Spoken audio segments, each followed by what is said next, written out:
หมายสมมติเราเซ็งขนมมันได้ก็มีรถหกล้อกันหนึ่งคณะพี่น้องคณะแห้งมันตกหรือแห้งมันก่อมไข่แห้งคณะแล้วก็เครื่องก็ไข่สันไว้คณะพี่น้องคณะในก็ที่มายาวด้วยว่ามันเป็นอีสังเนี่ยคณะ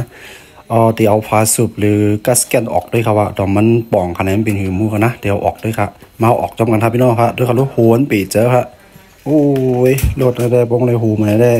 ปีเจอครับพี่น้องนะผมลุ่มลาดด้วยถึงกันที่ไหนได้มันหนุ่มฮักเข้าครับมันได้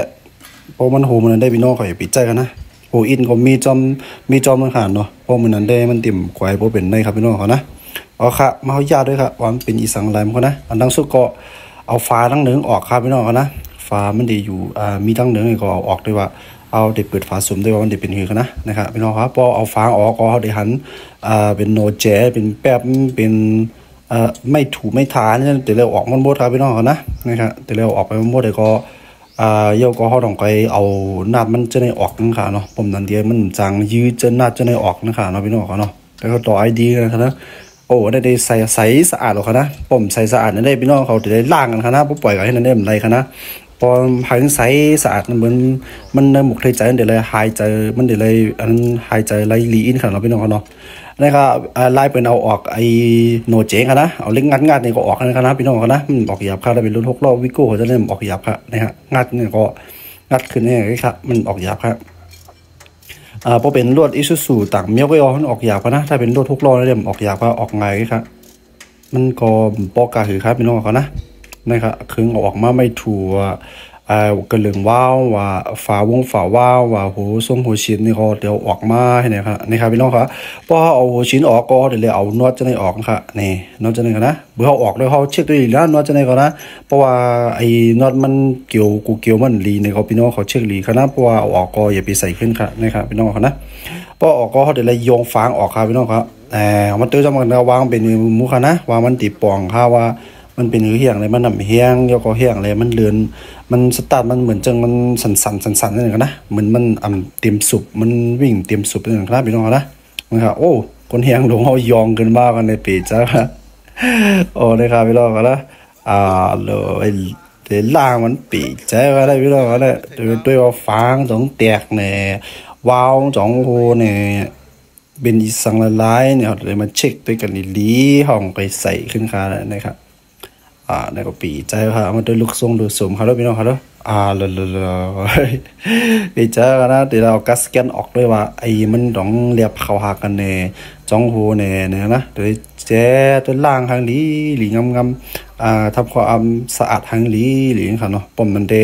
หอมหัวมันเป็นอีสังแล้วก็หอมหัวมันก่อยกันเลยแตกกันเลยนี่ค่ะเนาะเพราะเดี๋ยวเลยคาดหลีงามก่อนค่ะนะพอออกแล้วก็เอามาคอนด้วยลูกสุบมันนะปิสตูนในตรงตรงด้วยครับพี่น้องครับตรงเฮียงแบบไหนนะโอ้ตรงเฮียงในอะไรคณะพี่น้องกันนะเลยว่ามันมีเฮียงอัดมันหัวค่ะเนาะป้องอีขึ้นรวมขึ้นมาเนี่ยมันหัวไปนะค่ะเนาะมันหัวไปแต่ก็มันเฮียอะไรคือเขาเนี่ยเฮียงนะคะเนี่ยพี่น้องกันนะ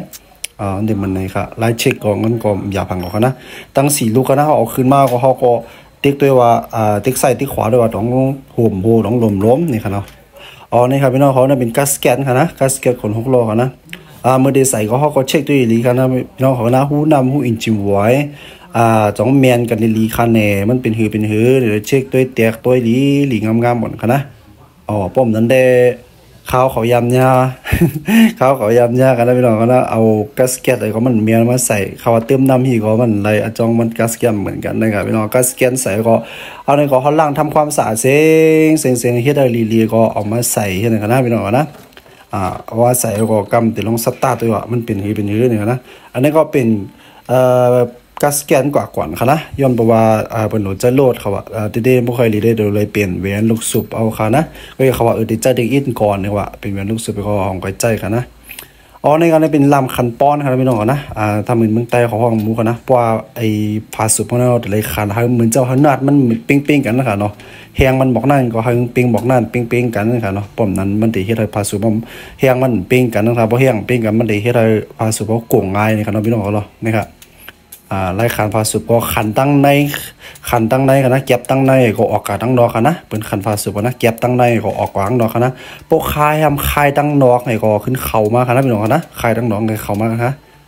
นี่ก็เป็นเทคนิคเล็กๆลอกๆกันนะพี่น้องเขาเนาะเพราะว่าพี่น้องเขาก็เลย หมอตัวหมอเอาล็อกไลน์มันก็ไล่กว่าคณะพี่น้องกันนะเพราะว่าก็เห็นก็สอนเนี่ยมังปอกมังเมียวเป็นน้ำรัดเนี่ยกันคณะพี่น้องกันนะข้าก็รัดจิ้มจ้อมกว่านั้นอีออดขนาดพี่น้องกันเนาะเพราะว่าพี่น้องของหมดด้วยหมอถอมในก็พี่น้องเขาไล่ตั้งหูตั้งหันก่อนคณะพี่น้องกันนะนี่ก็หัวชิงนะมันจะมีโอลิงคณะโอลิงก็ตัวเช็คด้วยว่าอย่าไปให้ขาดเวนหัวชินก็จะได้ใส่ขึ้นให้เหมือนเก่าเวนโนเจ๋งคณะจะได้ใส่ขึ้นให้เหมือนเก่าลีเลียมกันคณะพี่น้องกันเนาะเอาก็ใส่ก็เอาเดี๋ยวมาสตาร์ทตัวกับพี่น้องก่อนนะวางติดเป็นหีเป็นเฮือเนี่ยอันนี้เดี๋ยวใส่ยังมันคืนก็สตาร์ทตัวครับพี่น้องก่อนนะโอ้เข้มนะครับนิ่งจริงๆครับก็กะมันติ่มสั่นไปเหมือนไกลครับนะมันติ่มสั่นไปเหมือนไกลมือติดเจ้ามากนะพี่น้องเนาะก็กะเจ้าบอกว่าเฮ็ดอะไรไว้ก่อนนะครับวะทางอินมาก็เดี๋ยวเลยต้องไปมายกเครื่องเนี่ยครับว่าเขาก็ว่าก็ไล่ข้ามเป็นกันเนาะก็เจ้าบนบานนั้นก็กันเลยเฮ็ดให้มันใจกว่าอะไรโจเข้าอีออดนะคะเนี่ยเอาค่าขอบใจนะครับพี่น้องขอค่าเหมือนสุงค่าติดมาด้วยวิดีโอของเขาค่ะเหมือนสุงค่า